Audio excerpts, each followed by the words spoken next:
Hello students. आज हम start कर रहे हैं क्लास नाइन्थ का फिजिक्स का मोशन चैप्टर, जो पूरे फिजिक्स का बेस है। चलो सबसे पहले तो ये मोशन होता क्या है इस चीज को समझते हैं। यहाँ पे आपको एक पिक्चर दिख रहा होगा। ये एक्चुअली मैं हूं और मैं साइकिल पे बैठा तो ऑब्वियस है ये स्लो ही चलेगी। लेकिन ये स्लो किसके रिस्पेक्ट में?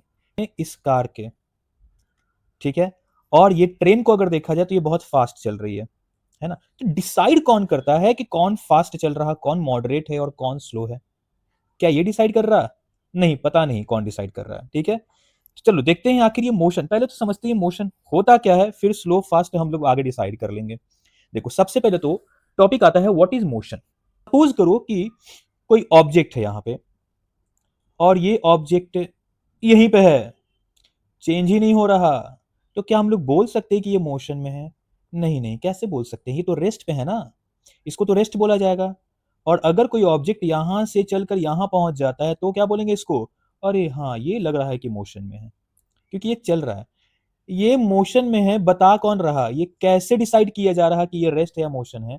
तो देखो ये एक ऑब्जेक्ट है जो यहां पे थी और कुछ टाइम बाद ये यहां पे पहुंच गई। सपोज करो कि मैंने ये एक्स एक्सिस लिया है और ये वाई एक्सिस है, मतलब दिस इज ओरिजिन 0 पॉइंट। तो क्या हम लोग बोल सकते हैं कि सर एक्स इक्वल टू 1 पे था ऑब्जेक्ट एंड कुछ टाइम बाद ये एक्स इक्वल टू 4 पे पहुंच गया? मतलब टाइम, घड़ी की टिक टिक सुई आगे जा रही है और ये भी टिक टिक करता हुआ आगे जा रहा। मतलब क्या इसने टाइम के अकॉर्डिंग अपना पोजीशन चेंज किया?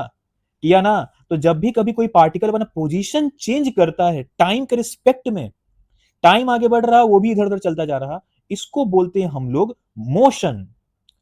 लेकिन अगर ऑब्जेक्ट यहीं पे है, नहीं चल रहा, इसको जाने का मन नहीं है, टाइम आगे चल रहा, क्योंकि टाइम तो रुकता नहीं है ना। टाइम आगे चल रहा, ये आगे जा ही नहीं रहा, इसको बोलेंगे रेस्ट। ठीक है, इसको क्या बोलेंगे? रेस्ट बोलेंगे। तो यहां पे वही लिखा हुआ है कि object is said to be in motion if its position changes with time with respect to reference point. अब ये रेफरेंस पॉइंट क्या होता है? तो रेफरेंस पॉइंट यहां पे मैंने जो डायग्राम बनाया था ये ओरिजिन था। ओरिजिन के अकॉर्डिंग मैंने यहाँ पे 1 और 4 लिखा था।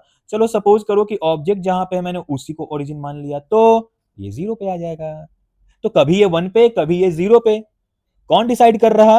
रेफरेंस कहां से ले रहे हैं वो डिसाइड कर रहा।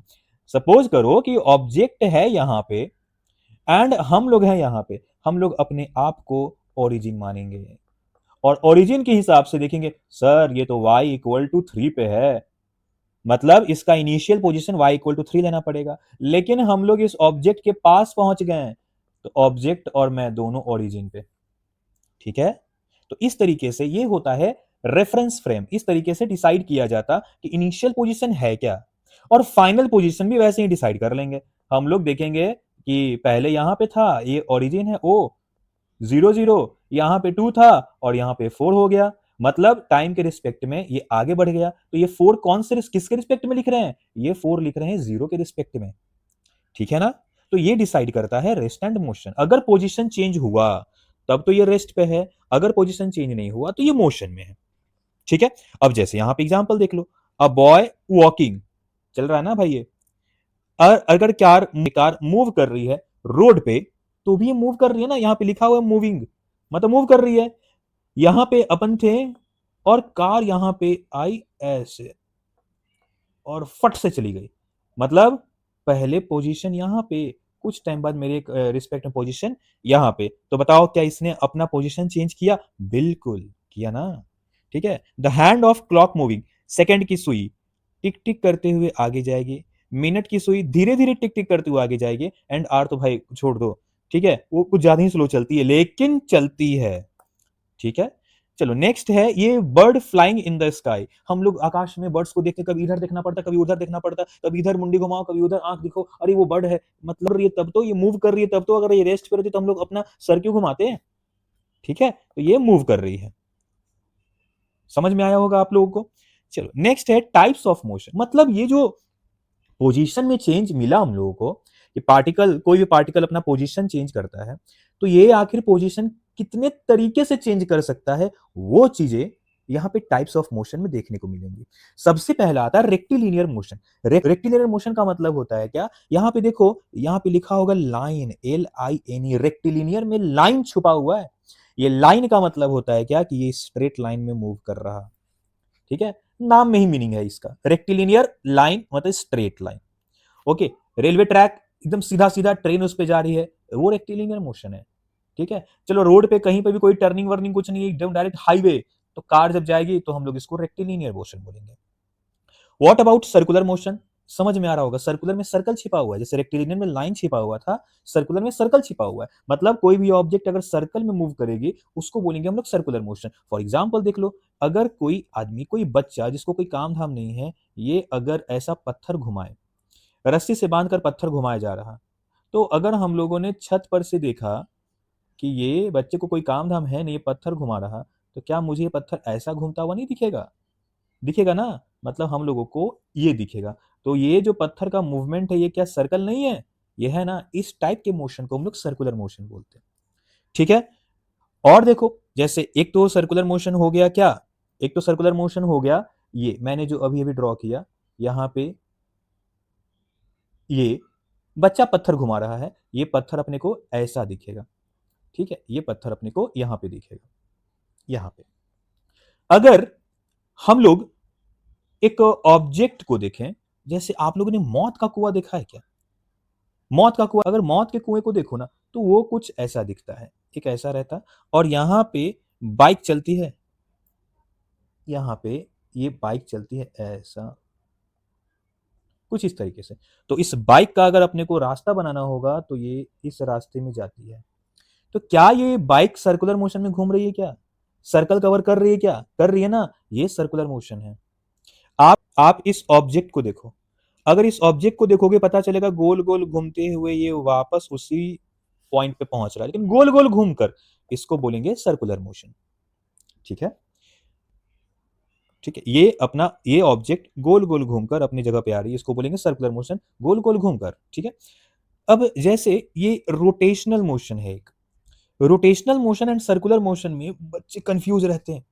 रोटेशनल मोशन का मतलब होता है क्या कि अगर कोई पार्टिकल अपनी ही बॉडी के अराउंड घूम रहा, नाच रहा, उसको रोटेशनल बोलते हैं। और सर्कुलर का मतलब है कि अगर कोई बॉडी दूसरे बॉडी के अराउंड घूम रहा तो उसको बोलेंगे सर्कुलर। जैसे आपने आपको ये अर्थ एंड सन का डायग्राम दिख रहा होगा, अगर हम लोग अर्थ को देखें तो अर्थ का मूवमेंट सन के अराउंड कुछ ऐसा है क्या? है ना, तो वो हो गया सर्कल। क्यों? क्योंकि वो सन के अराउंड घूम रहा। सोचो इस बात को, आपने बचपन से पढ़ा है कि earth revolves around the sun, मतलब around the sun, sun is दूसरा ऑब्जेक्ट, तो इसको सर्कुलर के फॉर्म में लिखेंगे। लेकिन ये अर्थ अपनी जगह पे खड़ा होकर ये गोल गोल घूमता भी है, so this is rotational, this is rotational. मतलब क्या है कि अगर कोई दूसरा ऑब्जेक्ट एक्सिस बन गया, एक्सिस का मतलब सेंटर मान लो, अगर दूसरा ऑब्जेक्ट सेंटर बन गया, एक्सिस बन गया, तो वो सर्कुलर बन जाएगा, एंड वो अपनी ही जगह पे खड़ा होकर ऐसा ऐसा घूमने लगेगा, मतलब एक्सिस खुद का बॉडी अगर है तो वो रोटेशनल होता। ये अर्थ अगर अपना एक रोटेशन कंप्लीट कर दे तो हम लोग गुड मॉर्निंग बोलते हैं, और यही अगर एक रिवॉल्यूशन कंप्लीट कर दे तो हम लोग हैप्पी न्यू ईयर बोलते हैं, ठीक है। तो ये डिफरेंस है सर्कुलर एंड रोटेशनल में।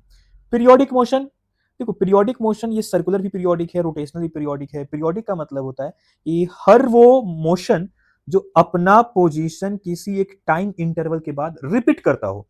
जैसे ये पंखे का आपको एक पॉइंट दिख रहा है, ये पॉइंट जब ये पंखा घूमना स्टार्ट होगा तो ये पॉइंट भी घूमकर अपनी जगह वापस आएगा, आएगा ना। क्या ये वाला पॉइंट भी अपनी जगह घूमकर वापस आ रहा है ना? तो ये कौन सा मोशन है? ये सर्कुलर है, लेकिन हम लोग बोलेंगे पीरियोडिक भी है ये कौन सा मोशन है? रोटेशनल है, लेकिन अगेन हम लोग बोलेंगे कि ये पीरियोडिक मोशन है। तो motion that repeats after regular interval of time, इसको हम लोग पीरियोडिक मोशन बोलते हैं। तो सर्कुलर पीरियोडिक हुआ, रोटेशनल पीरियोडिक हुआ, एक आता है एसएचएम, सिंपल हार्मोनिक मोशन, या फिर ऑसिलेटरी मोशन। वो ऑसिलेटरी मोशन भी पीरियोडिक मोशन होता है। ऑसिलेटरी मोशन का मतलब है, क्या आपने कभी पार्क में झूला झूला है, स्विंग, तो वो जो स्विंग होता है, वो स्विंग का जो डायरेक्शन है, सपोज करो स्विंग यहाँ पे है और वो स्विंग यहाँ पे ऐसा जाएगा, फिर ऐसा, क्या ये स्विंग इस तरीके से मूव कर रहा है क्या? कर रहा है ना। तो ये क्या है? ये पीरियोडिक है। पीरियोडिक क्यों है? ये पार्टिकल अपने पोजीशन पे वापस आ रहा, जाकर वापस आ रहा, तो ये तो पीरियोडिक हुआ, लेकिन इस टाइप के मोशन को हम लोग बोलते हैं oscillatory motion. Okay, oscillatory motion बोलते हैं।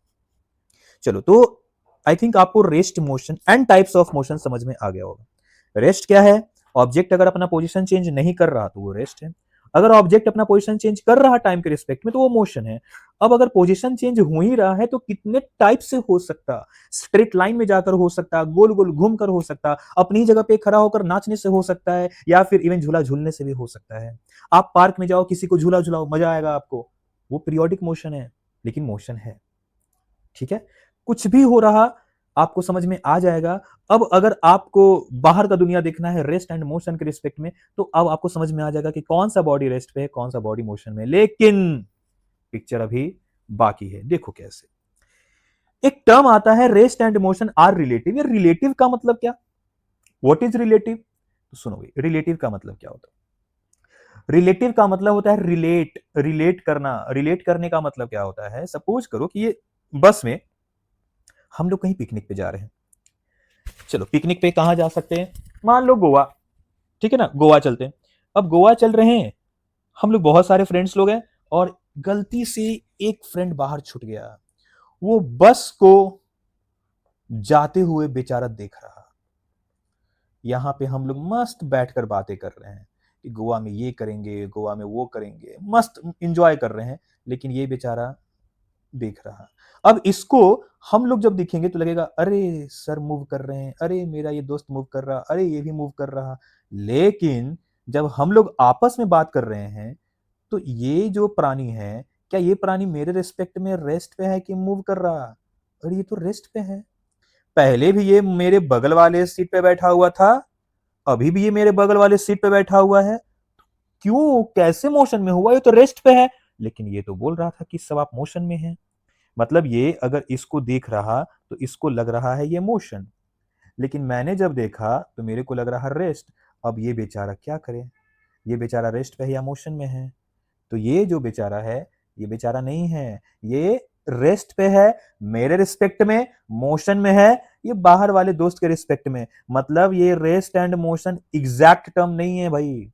अगर मैंने बोल दिया कि एक ऑब्जेक्ट रेस्ट पे, इसका मतलब ये नहीं कि वो पूरी दुनिया के लिए रेस्ट पे, वो मेरे लिए रेस्ट पे हो सकता है कि आपके लिए मूव कर रहा हो। डिपेंड करता है देखने वालों पे, देखने वाले के नजरिए पे। ठीक है, वो किस नजर से देख रहा है। ठीक है, वो घूमता हुआ देख रहा तो रुका हुआ चीज भी चलता हुआ दिखेगा। जैसे हम लोग ट्रेन में बैठते हैं, ट्रेन में बैठे हुए हैं, ट्रेन आगे जा रही है, हम लोग बोलते हैं अरे स्टेशन आने वाली है। स्टेशन आ रही है क्या? स्टेशन तो अपनी जगह पे है। हम लोग क्यों बोलते हैं स्टेशन आ रही है? क्योंकि उस हम लोगों के रिस्पेक्ट में प्लेटफॉर्म चल रही है, चलते हुए आ रही है। समझ में आया बात? ठीक है, हम लोग अगर खिड़की से बाहर देखेंगे, अपने को पेड़ पीछे जाता हुआ दिखेगा। ये पेड़ पीछे क्यों जा रहा? ये पेड़ पीछे इसलिए जा रहा है क्योंकि हम लोग आगे जा रहे हैं। कहानी पूरी उल्टी चल रही है ना। हम लोग रुके हुए हैं, पेड़ रुकी हुई है। हम लोग आगे चले, पेड़ पीछे चली। मतलब जो पेड़ किसी बाहर वाले के रिस्पेक्ट में रेस्ट पे था, वही पेड़ मेरे रिस्पेक्ट में वो मोशन में आ गया। तो ये रेस्ट एंड मोशन कभी भी एग्जैक्ट टर्म नहीं हो सकता। मैं ये बोल दूं ये पेड़ पूरी दुनिया के लिए रेस्ट पे है, नहीं हो सकता। वो डिपेंड करता है कि इसको देख कौन रहा। बाहर वाला आदमी देखा, रेस्ट पे दिखा। ट्रेन वाला आदमी देखा, मोशन में दिखा। तो ये पेड़ का रेस्ट पे और मोशन में होना वो पेड़ पे डिपेंड नहीं करता, देखने वाले पे डिपेंड करता है। इतना समझ में आया आपको? एंड इसी के लिए बोला गया है rest and motion are relative, not absolute. Absolute कभी नहीं बोल सकते। ठीक है, तो ये वही है, respect to each other, with respect to another. कौन देख रहा, कैसे देख रहा, वो इन सब चीजों पे डिपेंड कर रहा। ठीक है स्टूडेंट्स, इतना समझ में आया होगा आपको। अब जब ये कोई भी बॉडी मूव करती है, कोई भी बॉडी मूव करती है, तो हम लोग को कुछ कुछ टर्म्स मिलेंगे। जैसे फर्स्ट टर्म आता है डिस्टेंस एंड डिस्प्लेसमेंट। ये डिस्टेंस एंड डिस्प्लेसमेंट का मतलब सिंपल है, बहुत सिंपल है। डिस्टेंस होता है कि हम लोग किसी भी एक पॉइंट से दूसरे पॉइंट पे जब जा रहे हैं तो एक्चुअली कितना पाथ कवर किया गया है उसको बोलते हैं डिस्टेंस। लेकिन व्हाट अबाउट डिस्प्लेसमेंट? डिस्प्लेसमेंट का मतलब होता है क्या कि एक ऑब्जेक्ट अपने प्लेस से कितना डिस्प्लेस हुआ। फर्क नहीं पड़ता किस रास्ते से आया, फर्क ये पड़ता है कि इनिशियल कहाँ था, फाइनल कहाँ है। किसी भी पार्टिकल को उसके अपने प्लेस से डिस्प्लेस करना इज कॉल्ड डिस्प्लेसमेंट। कितना डिस्प्लेस हुआ, ठीक है। चलो, तो ये पार्टिकल यहां पे है, अगर इस पार्टिकल को मैंने घुमा फिरा कर यहां पे लाकर रख दिया, तो हम लोग क्या बोलेंगे, डिस्टेंस कितना, हाँ डिस्टेंस तो इतना, जितना चला उतना। लेकिन what about displacement, the displacement is only this line, final and initial, इस दोनों के बीच का डिस्टेंस जो होगा वो होगा डिस्प्लेसमेंट। तो यहां लिखा हुआ है the shortest straight line distance from initial position to final position with direction is called displacement. अब यहां से एक चीज क्लियर होगा, विथ डायरेक्शन मतलब ये इस टाइप का क्वांटिटी है जिसमें डायरेक्शन आता, मतलब क्या बोल सकते हैं कि दिस इज वेक्टर क्वांटिटी। अब एक दो टाइप का क्वांटिटी मिलेगा जिसमें एक होता है वेक्टर, दूसरा होता है स्केलर क्वांटिटी। अब ये स्केलर एंड वेक्टर का मतलब क्या है, स्केलर क्वांटिटी उस टाइप का क्वांटिटी है जिसमें सिर्फ मैग्नीट्यूड होता है, डायरेक्शन से कोई मतलब नहीं है। जैसे आपको मैं बताऊं, ओडोमीटर आपने अभी किसी भी गाड़ी में देखा होगा, ओडोमीटर का काम है कि वो बस डिस्टेंस बताए। डिस्टेंस का मतलब आप कितना गाड़ी चला दिए, एकदम ये कितना गाड़ी चला दिए, ये बिल्कुल नहीं बताएगा कि आपने कौन से डायरेक्शन में कितना गाड़ी चलाया है। डायरेक्शन का उसमें कोई हिसाब किताब नहीं है, तो वो सिर्फ डिस्टेंस बताता। लेकिन अगर हम लोग अपने घर से निकल कर मार्केट गए, मार्केट से निकल कर फिर से घर पे आए, तो डिस्प्लेसमेंट कितना बोलेंगे, अरे शॉर्टेज डिस्टेंस तो वहीं पे आ गया, पॉइंट है ही नहीं, शॉर्टेज डिस्टेंस खत्म है, ये डिस्प्लेसमेंट जीरो है। लेकिन what about distance, x plus S, x this is 2x, so 2x is distance and the displacement is zero in this case, ठीक है। चलो, तो अब इसी पे अगर मैं क्वेश्चन दूं, क्वेश्चन कुछ ऐसा है कि सपोज करो कि यहां से एक ऑब्जेक्ट निकला, 2 मीटर ट्रैवल किया, यहां से 2 मीटर ट्रैवल करके ये ऊपर गया 1 मीटर, देन यहां पे गया 3 मीटर, एंड देन आया अगेन 1 मीटर, एंड ये फिर आगे जाता है, बताओ कितना, चलो सपोज करते 3 मीटर। और अब पूछा गया कि this is initial and this is final, बताओ डिस्प्लेसमेंट कितना एंड डिस्टेंस कितना। तो खैर डिस्टेंस तो खैर बहुत इजी है, बहुत इजी, 2 + 1 + 3 + 1 + 3, ये कितना, 3 3 6 6 3 9 एंड 10 मीटर का डिस्टेंस है, कोई प्रॉब्लम ही नहीं है। लेकिन what about displacement, initial and final के बीच में स्ट्रेट लाइन, मतलब यहां से यहां तक तो 3 मीटर है, तो 3 + 3 6, 6 and 2 8, the displacement is only 8 metre only. यहां पे ये ऊपर जाकर नीचे आ गए, इस डायरेक्शन में डिस्प्लेसमेंट हो गया है 0, इसलिए 2 मीटर खत्म हो गया, ठीक है ना। चलो एक और क्वेश्चन लेते हैं। सपोज करो कि एक सर्कल है, ऐसा एक सर्कल है, एंड इस सर्कल में कोई बच्चा यहां पे है, अगर ये पार्टिकल यहां पे एंड वो घूम कर एक राउंड कंप्लीट करके यहीं पे आ जा रहा, तो मैं बोल रहा कि व्हाट अबाउट डिस्टेंस, अगर ये आर है, एंड व्हाट अबाउट डिस्प्लेसमेंट, अगर इनिशियल फाइनल दोनों सेम है, तो क्या हम लोग बोल सकते हैं कि डिस्टेंस तो ये होगा, मतलब उसने कितना कवर किया है, ये वाला डिस्टेंस, इसको बोलेंगे क्या, ये क्या है, circumference of circle, this is 2πr। What about displacement, initial भी वही है, फाइनल भी वही है, डिस्प्लेसमेंट विल बी 0, ठीक है। तो यहां तक आपको समझा होगा, ठीक है। तो जो भी कभी भी डायग्राम आए, आप लोगों को समझ में आ जाएगा कि इसको कैसे क्लियर करना है, ठीक है। चलो एक और क्वेश्चन लेते हैं। ये जैसे एक रेक्टेंगल है, रेक्टेंगल में ये 4 मीटर एंड ये 3 metre, initial position is this and the final is this. तो अगर हम लोग यहां इनिशियल से निकलकर फाइनल में जाते हैं, तो what is distance and what is displacement, so the distance will be 3 + 4 and the displacement, इन दोनों के बीच का शॉर्टेस्ट डिस्टेंस, तो ये क्या हो जाएगा, 5 मीटर होगा क्या, कैसे, पाइथागोरस थ्योरम लगा देंगे, 3² + 4², ये हो जाएगा √9 + 16, √25, एंड 25 का रूट इज 5। तो ये हो गया displacement. What about distance, this is 7 metre, ठीक है। तो आपको समझ में आ रहा होगा कि डिस्टेंस एंड डिस्प्लेसमेंट एक्चुअली में फाइंड कैसे किया जाता, ओके। चलो अब आते हैं अपन लोग स्पीड एंड वेलोसिटी पे। देखो स्पीड क्या होता, अगर हम लोग किसी भी ऑब्जेक्ट को चलता हुआ देख रहे हैं, तो अपने को पता चल जाता है कि इसका स्पीड ज्यादा है या इसका स्पीड कम है, स्लो मूव कर रहा या फास्ट मूव कर रहा, फर्स्ट पेज यही बता रहा था, ये स्लो है ये फास्ट है। अब उसके कंक्लूजन पे आते कि आखिर ये हो कैसे रहा। तो सुनो, अगर ये ऑब्जेक्ट स्लो मूव कर रहा है, इसका मतलब हम लोग बोल सकते हैं क्या कि इसने डिस्टेंस ट्रेवल किया लेकिन बहुत ज्यादा टाइम लगाया। और वही अगर कोई फास्ट मूव कर रहा तो डिस्टेंस उसने ट्रेवल किया बहुत ही कम टाइम में। तो स्पीड और तो स्पीड का मतलब होता है कि डिस्टेंस कितने टाइम में ट्रेवल किया गया है, ये होता है स्पीड। ये डिस्टेंस ये डिस्टेंस अपॉन टाइम होता है। अब जैसे एक कार है, कार में लगा हुआ है स्पीडोमीटर। ओडोमीटर का काम मैंने बता दिया, ओडोमीटर क्या करता है, सिर्फ और सिर्फ डिस्टेंस बताता है।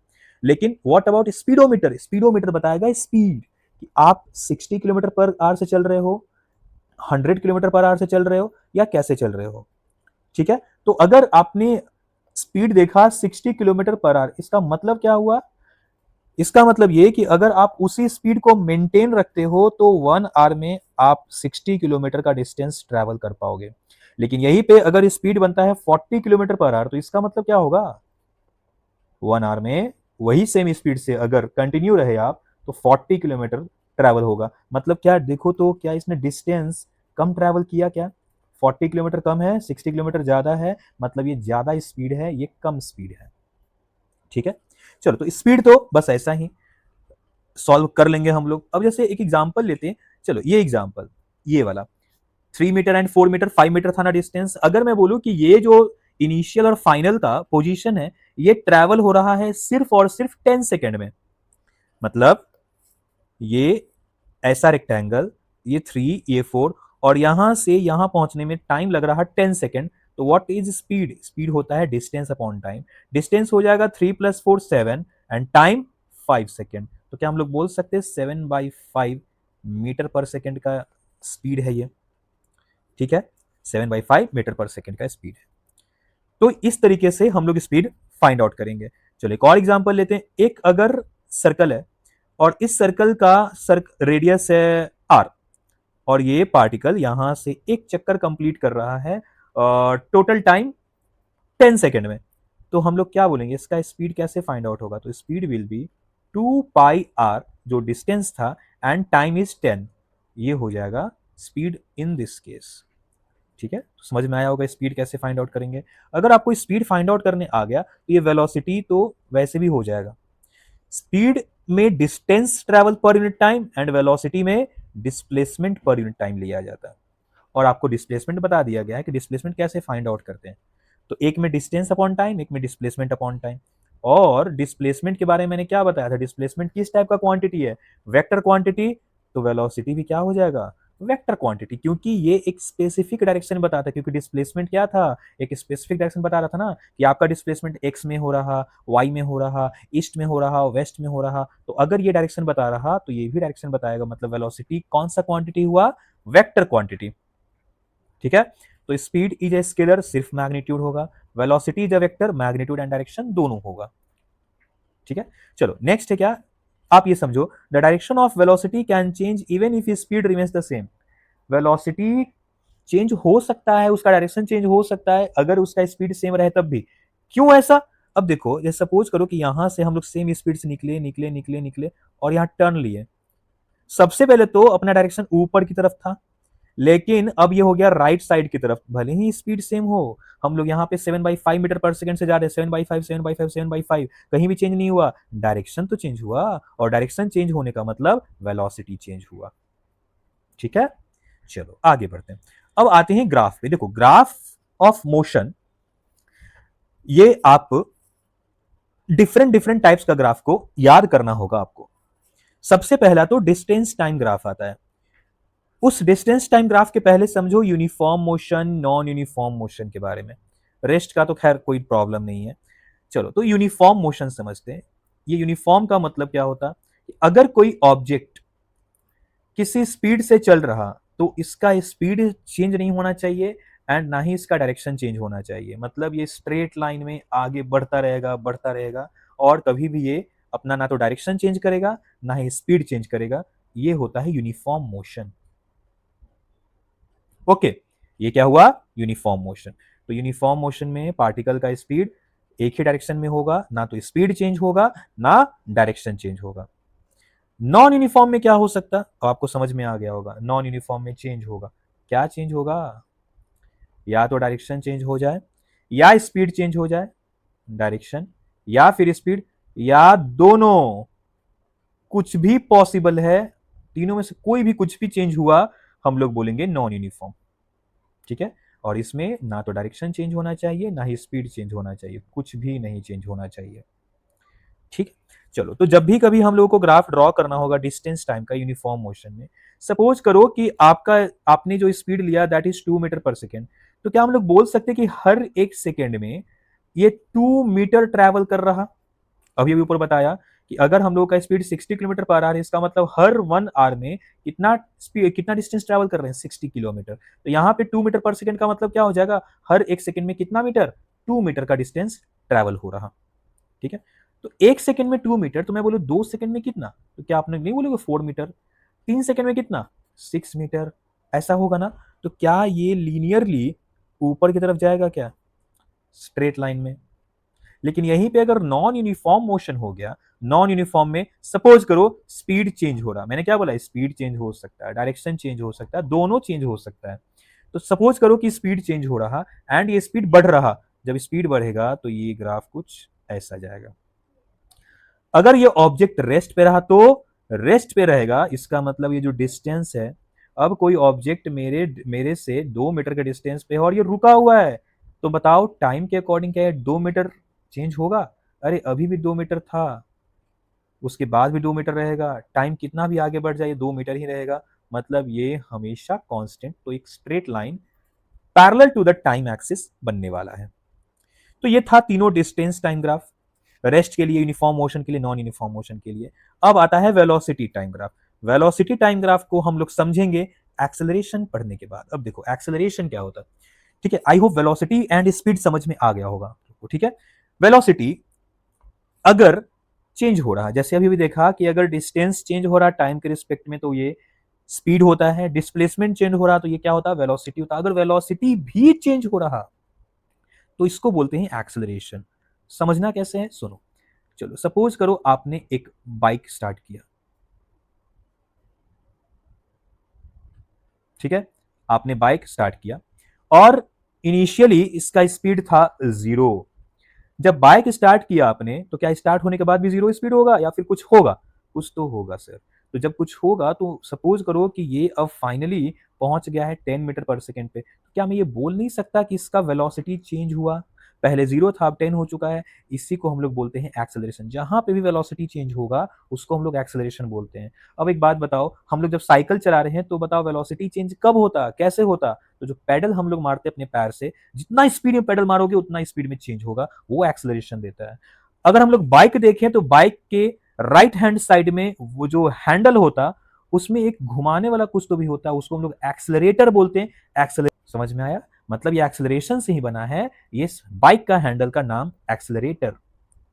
मतलब उसका काम है क्या चेंज करना, वेलोसिटी को चेंज करना।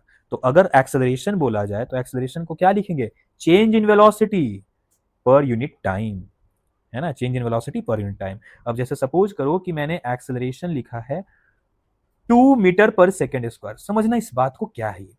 2 मीटर पर सेकेंड स्क्वायर का मतलब होता है क्या, 2 मीटर पर सेकेंड अपॉन सेकेंड, इसको हम लोग ऐसे लिख सकते हैं। इसका मतलब ये कि हर एक सेकेंड में 2 मीटर पर सेकेंड का चेंज मिलेगा। जैसे पार्टिकल जीरो टाइम पे पार्टिकल जीरो टाइम पे स्पीड था 0, और अगर ये हर एक सेकेंड में इतने का चेंज दे रहा है, इसका मतलब 1 सेकेंड बाद इसका स्पीड होगा 2 मीटर पर सेकेंड, 2 सेकेंड बाद इसका स्पीड फिर से 2 का चेंज हो जाएगा एंड होगा 4 मीटर पर सेकेंड, 3 सेकेंड के बाद ये हो जाएगा फिर से 2 सेकेंड का चेंज, 2 मीटर पर सेकेंड का चेंज, और ये हो जाएगा 6 मीटर पर सेकेंड। मतलब इसका वेलोसिटी बढ़ता जाएगा एंड इसी से वो 10 मीटर पर सेकेंड तक भी पहुंच पाएगा। ठीक है, तो ये होता है एक्सेलरेशन। 2 मीटर पर सेकेंड अपॉन सेकेंड का मतलब हर एक सेकेंड में कितने का स्पीड चेंज हो रहा, कितने का वेलोसिटी चेंज हो रहा, दैट इज कॉल्ड एक्सेलरेशन। अब आप इस चीज को सोचकर बताना, 4 मीटर पर सेकेंड स्क्वायर एक्सेलरेशन ज्यादा है या 6 मीटर पर सेकेंड स्क्वायर एक्सेलरेशन ज्यादा है? ऑब्वियस है 4 मीटर पर सेकेंड स्क्वायर। कैसे? 4 मीटर पर सेकंड स्क्वायर का मतलब हो जाएगा 4 मीटर पर सेकंड अपॉन सेकंड। हर एक सेकंड में सिर्फ 4 मीटर पर सेकंड का चेंज मिल रहा। लेकिन वही अगर बात करो 6 मीटर पर सेकंड स्क्वायर का, तो 6 मीटर पर सेकंड अपॉन 1 सेकंड, मतलब हर एक सेकंड में 6 मीटर पर सेकंड का चेंज मिल रहा। मतलब ऊपर वाले के कैलकुलेशन के अकॉर्डिंग एक सेकंड में 4 मीटर पर सेकंड, 2 सेकंड बाद 8 मीटर पर सेकंड, 3 सेकंड बाद 12 मीटर पर सेकंड। लेकिन यहां पे एक सेकंड बाद 6 मीटर पर सेकंड, 2 सेकंड बाद 12 एंड 3 सेकंड बाद 18, इस तरीके से आगे बढ़ेगा। ये एक्सेलरेशन ज्यादा है। ठीक है, चलो तो देखो यहां पे एक क्वेश्चन दिया गया है कि अगर वेलोसिटी 10 मीटर पर सेकंड से 20 मीटर पर सेकंड होता है 5 सेकंड में, तो बता एक्सेलरेशन क्या है। ठीक है, अपने को चेंज इन वेलोसिटी दिख रहा है ना, 10 से 20 हुआ, मतलब 20 minus 10 final minus initial upon time, क्या 2 मीटर पर सेकंड स्क्वायर होगा। अब जरा इसको लॉजिकली सोचते हैं, 5 सेकंड में ये यहां से यहां कैसे पहुंचा। चलो देखो, ये तो था इनिशियल u, अगर हम लोग एक सेकेंड, ये था 0 सेकेंड पे, अगर एक सेकेंड का बात करते हैं, तो क्या ये 2 मीटर पर सेकेंड का चेंज मिल रहा हर सेकेंड में, तो ये हो जाएगा 12, 10 प्लस 2 12, 2 सेकेंड बाद ये हो जाएगा 14, 3 सेकेंड 16, 4 सेकेंड 18 एंड 5 सेकेंड 20। अच्छा यही तो है वो, 5 सेकेंड में 20, समझ में आई बात। तो एक्सेलरेशन ऐसे फाइंड आउट किया जाता है, 20 माइनस 10/5। अब सुनो, ये तो एक्सेलरेशन हो गया, लेकिन एक्सेलरेशन का भी टाइप होता। पॉजिटिव एक्सेलरेशन का मतलब हम लोग एक्सेलरेटर दिए बाइक का और वो स्पीड बढ़ने लगा, वो हो जाएगा स्पीड इंक्रीजिंग, मतलब पॉजिटिव एक्सेलरेशन। अगर बीच में एक डॉगी आ गया, हम लोग को ब्रेक लगाना पड़ेगा, और अगर ब्रेक लगा तो स्पीड इसका क्या होगा, डिक्रीज होगा। स्पीड डिक्रीज मतलब नेगेटिव एक्सेलरेशन। ना हम लोग स्पीड को इंक्रीज कर रहे हैं, ना ही कोई डॉगी आ रहा, कांस्टेंट स्पीड से जा रहे हैं, जीरो एक्सेलरेशन। ठीक है, तो स्पीड अगर घटता है तो नेगेटिव, स्पीड बढ़ता है तो पॉजिटिव। ठीक है, ये हो गया ब्रेक के कंडीशन में, और ये हुआ नॉर्मली हम लोग जब स्टार्ट करेंगे बाइक को तब। ठीक है, चलो नेक्स्ट है इक्वेशन ऑफ मोशन। देखो इक्वेशन ऑफ मोशन में ये तीनों इक्वेशन जो है, v equal to u plus a t, s equal to u t plus half a t square and v square equal to u square plus 2s, ये तीनों equation आप लोगों को याद रखना होगा। ठीक है, आप लोग को अच्छे से याद रखना होगा, ये तीनों इक्वेशन बहुत इंपॉर्टेंट है न्यूमेरिकल सॉल्व करने के लिए। अभी मैं न्यूमेरिकल दूंगा, इस पे देखना कैसे पुट करके सॉल्व किया जाता। इसको बोलते हैं इक्वेशन ऑफ मोशन, एंड ये सिर्फ और सिर्फ वैलिड होता है यूनिफॉर्म एक्सेलरेशन के लिए। अगर एक्सेलरेशन वैरी कर रहा, हम लोग ये यूज नहीं करेंगे, लेकिन आप लोगों को उस पर ध्यान नहीं देना है, आप लोग को बस ये ध्यान देना है कि यूनिफॉर्म एक्सेलरेशन के लिए वैलिड है, बस इतना इतना दिमाग में रखो। ठीक है, चलो सपोज करो कि यहाँ पे, अब यहाँ पे कुछ कुछ जो टर्म्स दिया हुआ वी यू ए जो भी है, पहले उसके बारे में देखते हैं। ये जो v है वो क्या है, v is final velocity, u is initial velocity. ठीक है, यहाँ पे लिखा हुआ है v फाइनल वेलोसिटी, u है initial velocity. What is a, चलो ठीक है पता ही है, a क्या है, एक्सेलरेशन है, t टाइम है, व्हाट इज s, s है डिस्प्लेसमेंट, गलती से भी इसको डिस्टेंस नहीं लेना, ये डिस्प्लेसमेंट है। ठीक है, चलो तो सपोज करते हैं कि क्वेश्चन दिया हुआ है कि वेलोसिटी हम लोगों को फाइंड करना है, लेकिन इनिशियल वेलोसिटी था 2 मीटर पर सेकेंड एंड एक्सेलरेशन है सपोज करो 3 मीटर पर second square. After 4 second what will be the value of velocity. हम लोग फॉर्मूला लगाएंगे v equal to u plus a t. u हो जाएगा 2, a है 3 एंड ये 4, कितना हो गया 4 इंटू 3 12, 12 प्लस 2 14 मीटर पर सेकेंड। नहीं सर मुझे फॉर्मूला नहीं जम रहा, लॉजिक लगाते हैं। लॉजिक कैसे लगेगा, तो देखो इनिशियली पार्टिकल का स्पीड था 2, मतलब t इक्वल टू 0 पे पार्टिकल का स्पीड था कितना 2 मीटर पर सेकेंड। 1 पे बता एक्सेलरेशन कितना है 3 मीटर पर सेकेंड स्क्वायर ना, हर सेकेंड में 3 मीटर पर सेकेंड का चेंज मिलेगा, मतलब 3 इंक्रीज हो गया।